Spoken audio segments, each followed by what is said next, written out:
Jordan B. Peterson, 12 Rules for Life, An Antidote to Chaos. In the story of Pinocchio, a little puppet gets his wish.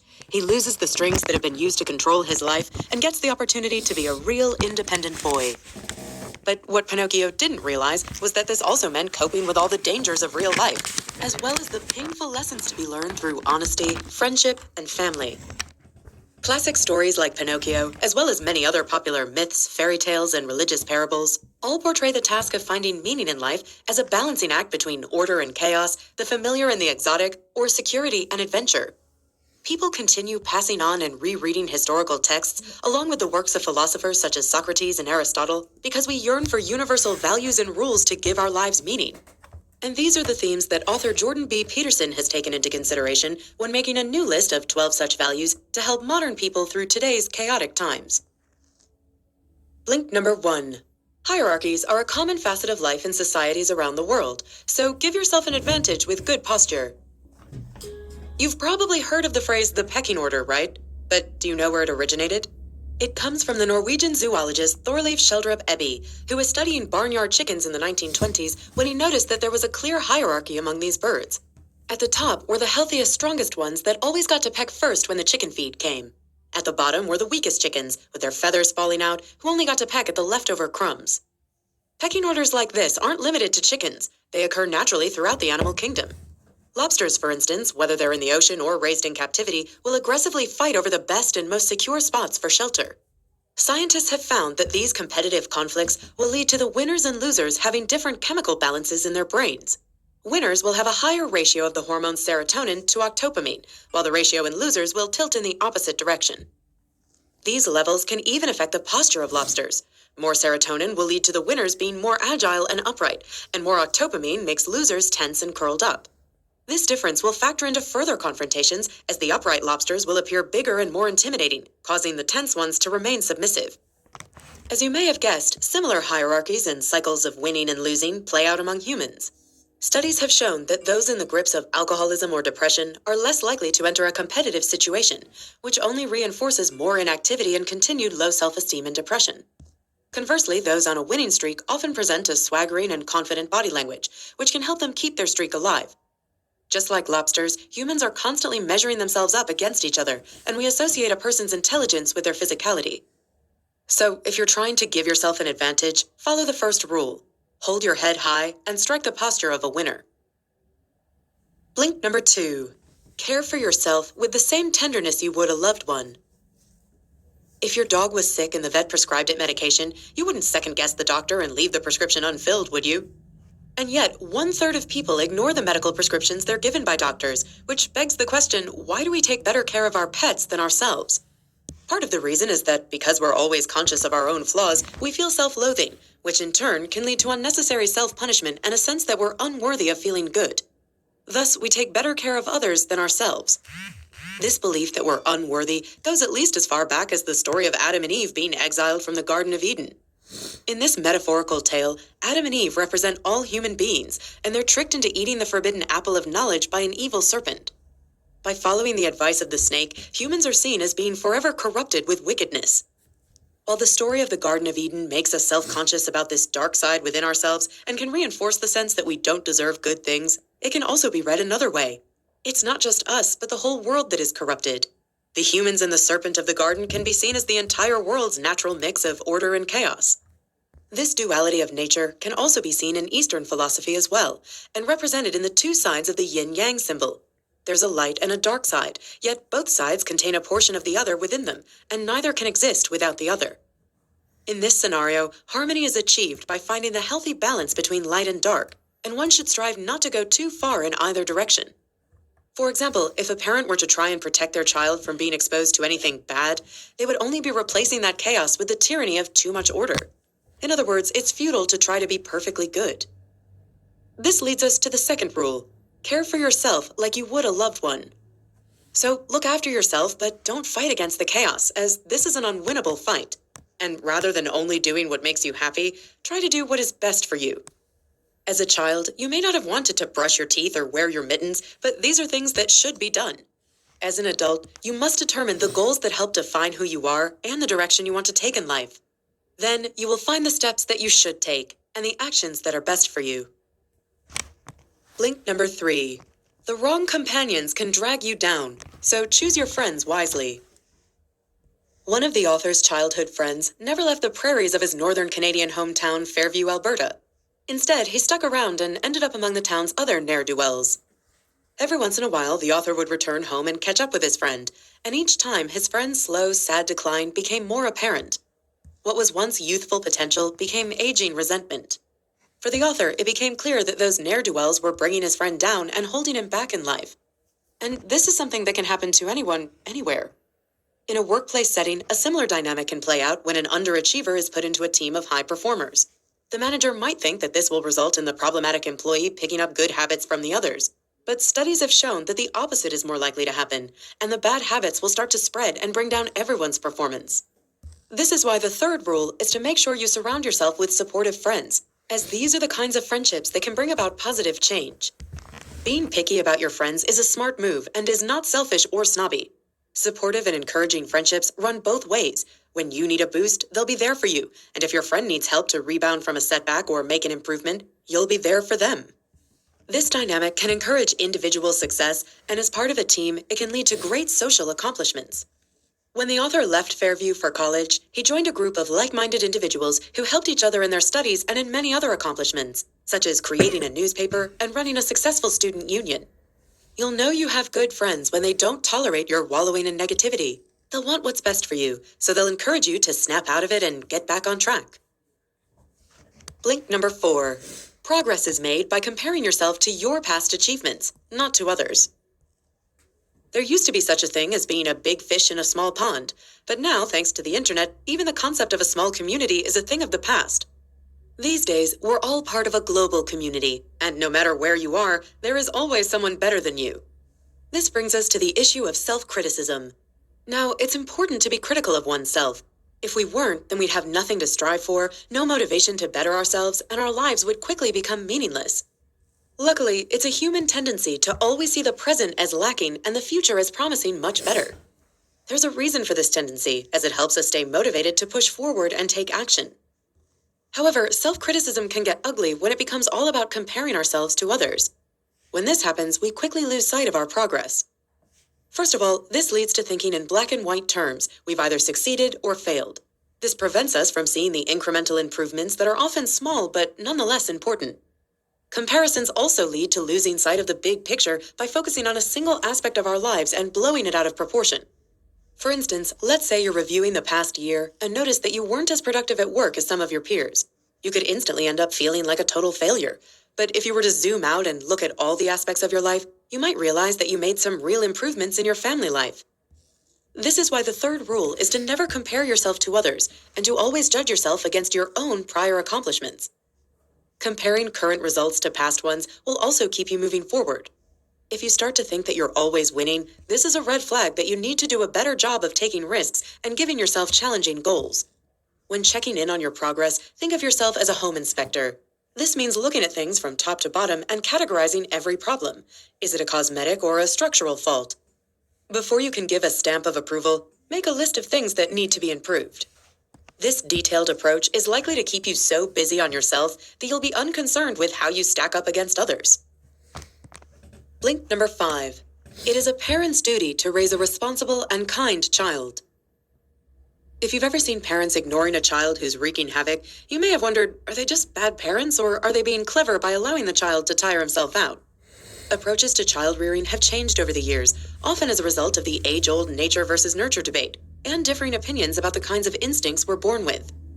In the 18th century, there was a popular belief championed by the philosopher Jean-Jacques Rousseau that suggested our prehistoric ancestors were sweet, gentle, and childlike.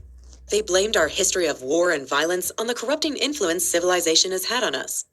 But nowadays, we have a clearer understanding of the fact that people are indeed born with aggressive instincts and must learn how to become kinder, gentler, more civilized adults. After all, you likely remember how vicious kids on a playground can get. Most workplaces are a picture of tranquility and comparison. According to the author, it's really up to parents to make sure their naturally aggressive youngster learns how to be a well-adjusted adult. Which brings us to the 5th rule. Parents need to be more than a friend. They need to raise a responsible and likable human being. This can be a challenge since no one likes being the bad guy. But children are aggressive because they have the natural instinct to push boundaries so they can find out where society's lines are drawn. So a parent must be firm and decisive in drawing those lines. While this may not sound like fun, think of it this way. If they don't learn these things from a loving, understanding parent, they'll learn it later on in a way that's sure to involve less love and understanding. So let's look at 3 key methods for good parenting. The first is to limit the rules. Too many rules lead to frustrated kids who are constantly hitting barriers. So limit things to a few basic, easy-to-understand principles, such as don't bite, kick, or hit anyone unless in self-defense. The second is to use the minimum necessary force. Effective and fair discipline can only be applied when consequences are made clear. The punishment also needs to fit the crime, which means it should only be as severe as necessary for a child to learn not to break the rule again. Sometimes a disappointed look is all that's needed. Other times it might be a week without video games. The third is to come in pairs. Children are clever and will try to get their way by playing one parent against the other, so a unified front is important. Also, every parent makes mistakes, but if you have a supportive partner, you'll be likelier to notice and catch those mistakes. Blink number 6. The world is filled with injustices, but we should not blame others for our lot in life. There's no point in mincing words. The world is full of challenges and suffering, but this isn't cause for despair. Nevertheless, many people throughout the ages have seen life as so cruel and unfair that drastic responses are justified. The Russian author Leo Tolstoy saw existence as so absurdly unjust that he suggested there were only 4 valid responses: childlike ignorance, hedonistic pleasure, suicide, or struggling on despite it all. Tolstoy analyzed these positions in his essay A Confession and concluded that the most honest response was suicide, while struggling on was a sign of his weak inability to take the appropriate action. Others have responded in a similar fashion, yet decided to take other lives along with their own, in acts known as murder-suicides, such as the Sandy Hook or Columbine school shootings. In June of 2016, there had been 1,000 shootings in the United States over the preceding 1,260 days in which someone had killed 4 or more people before, in many cases, shooting themselves. But despite Tolstoy's bleak worldview, and no matter how much you've suffered or however cruel and unjust you find life to be, you shouldn't blame the world. This is the gist of the 6th rule for life, which states that you should take responsibility for your own life before you judge the world.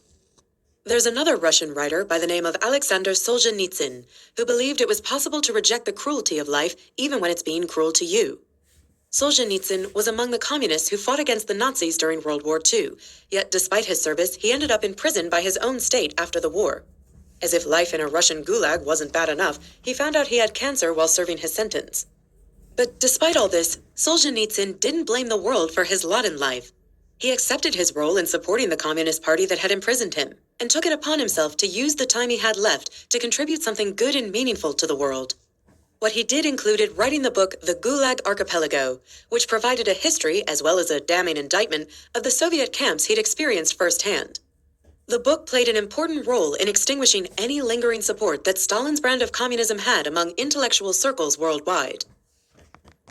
Blink number 7. Sacrifice can be a meaningful act, and we should seek meaning over immediate pleasures. Have you heard the story about the monkey who got caught with his hand in the cookie jar? As the story goes, there was a cookie left inside an open jar, and the opening of the jar was just big enough for the monkey's hand to enter, but not big enough for his fist to come back out with the treat in it. So if he insisted on trying to hold on to his treat, he would be stuck. The moral here is that there's a price for greed. The monkey got himself captured because he refused to just let go of the cookie. How different is this from human behavior? How many people pursue pleasures every day that aren't in their best interest? And how many are unwilling to make sacrifices that are in their best interest?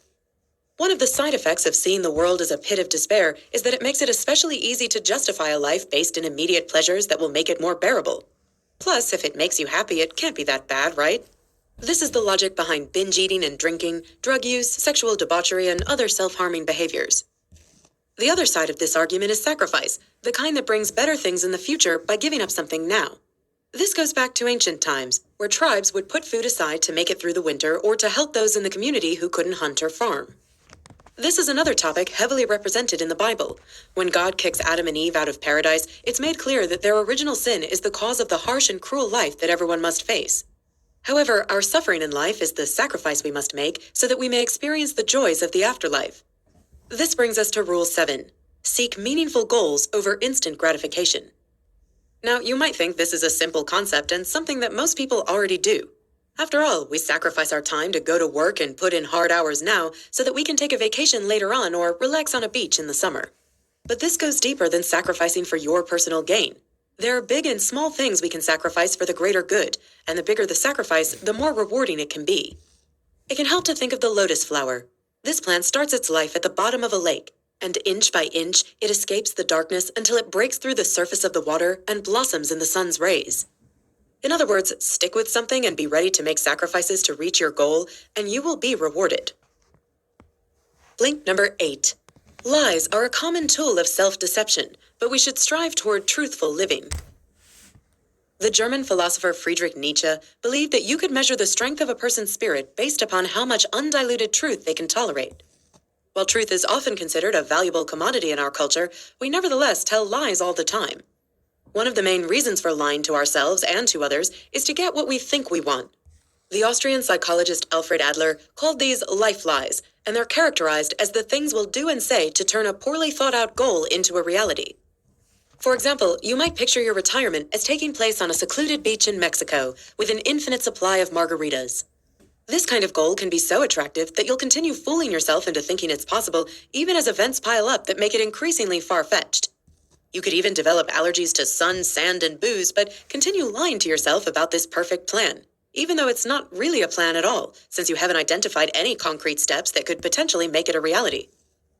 These kinds of delusions often go hand in hand with our ability to fool ourselves into thinking we already know everything we need to know.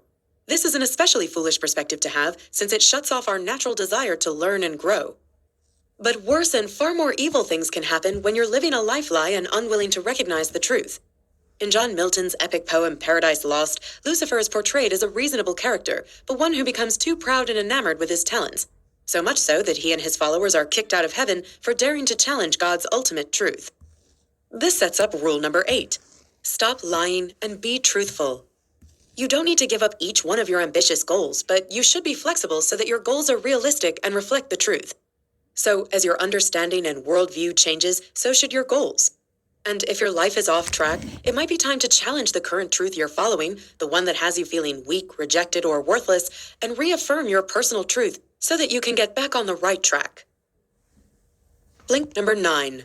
Conversations are an opportunity to learn and grow, not compete.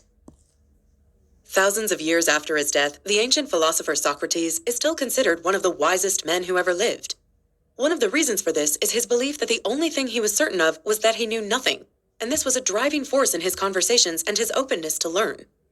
When you engage in genuine conversation, it should be a similar process to thinking. Thinking things over is essentially listening to yourself as you explore two sides of an issue. So, in a way, you're creating your own internal dialogue, which can be difficult since you need to accurately represent both sides while also remaining objective in your conclusion.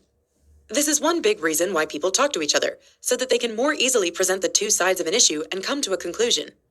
Even children will do this. If one kid thinks it would be fun to play up on a roof, they might suggest this idea to a friend who then points out the dangers of this idea. The conversation that ensues allows the child with the original idea to take in the new perspective, consider how likely it is that someone will fall and hurt themselves, and hopefully make the right decision. However, conversations often don't go this way. Instead, one person, or perhaps both people, will refuse to listen and treat the dialogue as a competition they need to win in order to validate their preconceptions.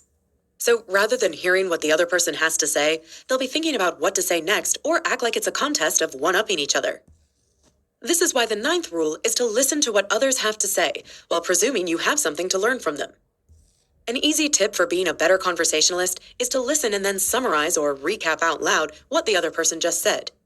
This serves multiple purposes. It helps assure that you've heard things correctly, while also helping it stick in your memory. It also reduces the likelihood of distorting or oversimplifying details in order to suit your side of the conversation.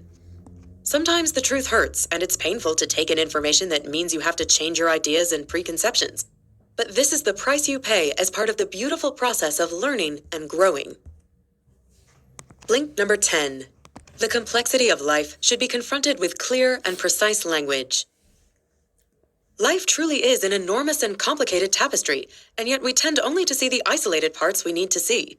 If you're walking along and see an apple on the ground, you probably don't think of the branch, tree, roots, and soil that were all connected before it fell. The reason is that we tend only to recognize or pay attention to the things that are either useful to us or stand in our way.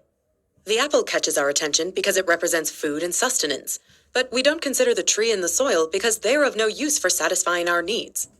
Of course, we can't be thinking of everything all the time. The world is far too complex for that, so the mind simplifies things and makes it easier for us to get on with our lives. However, every once in a while, something can happen to shatter our conception of the world and make things seem chaotic. This is why Rule 10 is extremely important. Use precise language. How does this help? Well, think of the word car. You know what a car is, right? It's a vehicle that gets you from point A to point B. But when this vehicle breaks down halfway between A and B, do you know the precise ways in which a car works? Can you pop the hood and fix this piece of complex machinery? There's a good chance that when your car breaks down, you feel primal urges to curse and maybe even kick the car for not being such a simple thing anymore. This is what happens when things get complex and chaotic. So in order to recover, you must reestablish order by clearly and precisely explaining what went wrong. The same thing needs to happen when your body breaks down and you get sick. There could be any number of problems going on, so you need to tell your doctor the precise symptoms. Does your stomach hurt or is it a fever? Did it begin after you ate something? What was it? By being precise, you can restore order and take steps to start feeling better. Precise language can make your relationships run more smoothly as well. Does your partner do something that bugs you, like failing to clean up after themselves? The sooner you're honest and precise with them, the easier life will be. Link number 11. There are bad and oppressive men, but according to the author, we must avoid suppressing human nature. In George Orwell's The Road to Wigan Pier, the author comes to the conclusion that socialism was attracting defenders in England not because of sympathy for the harsh conditions facing miners, but out of hatred for the rich and powerful. Today, there are similar attitudes toward the male-dominated leadership known as the patriarchy. One influential source of this hatred for the patriarchy is Max Horkheimer of the Marxism-based Frankfurt School, a proponent of so-called critical theory. He felt that education and intellectualism should focus on social change, and instead of working to empower women, it should seek to combat and destroy the powerful oppressors in a culture, that is, the ruling males. Likewise, in humanities courses around the world today, the recommended political action is the dismantling of our macho culture. Everything is about destroying rather than fixing or creating, and according to the author, it has left us with an outrage directed at male behavior that can tend to be excessively harsh and short-sighted. For example, many male students are regularly confronted with hostile accusations of being part of the patriarchy. But the path of righteous change shouldn't involve treating every man as a potential sex offender. While it's true that many men have behaved deplorably, the author argues men have also used their naturally aggressive attitudes for good, like engaging in healthy competition, exploring dangerous areas, and making much-needed progress. It reminds the author of skateboarders. Outside some of the buildings on the University of Toronto campus, there were amazing skateboarders showing off admirable fearlessness and a willingness to embrace danger. But then city officials decided to prohibit skateboarding on the campus. Which brings us to rule number 11. Don't bother young people skateboarding. We can establish rules that go against the very nature of who we are as people. Our rules should definitely protect us, but they shouldn't do so in a way that suppresses the good qualities in people.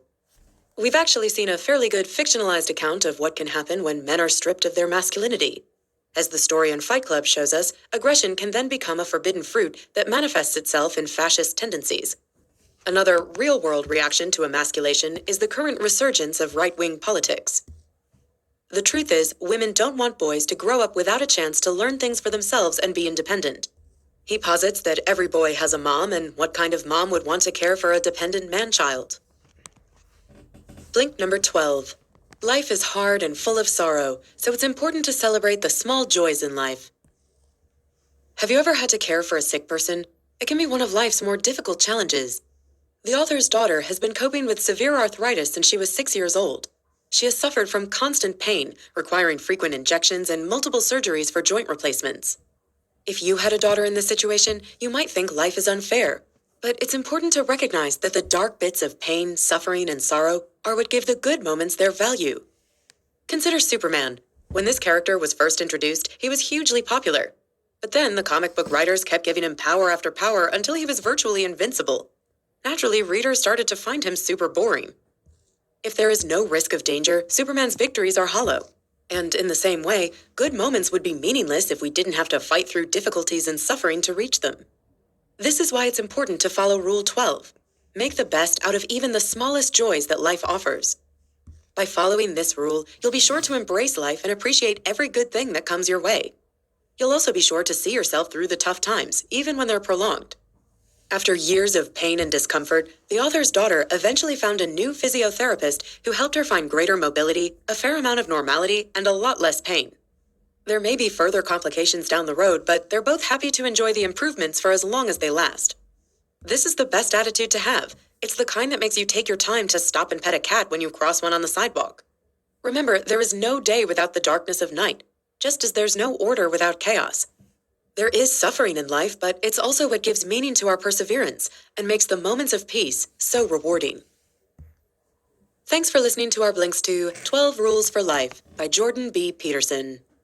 The book's main takeaway is that navigating through life is a constant struggle filled with trials and tribulations, and if there's any guarantee in life, it's that there will likely be more troubles around the corner. But there is also beauty and joy to be found, however fleeting these moments may be. All you can do is try your best, be honest and truthful, and avoid being selfish and prideful. It's also important to take responsibility for your own lot in life and not blame the world or others for your shortcomings. Ultimately, it is only you who can improve your life. Want some more actionable advice? Ask yourself, how was I wrong? You may not like the answer, but this is a way to keep improving and stay truthful.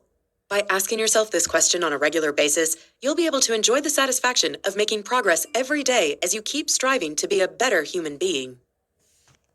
Got feedback? Just drop an email to remember@blinkist.com.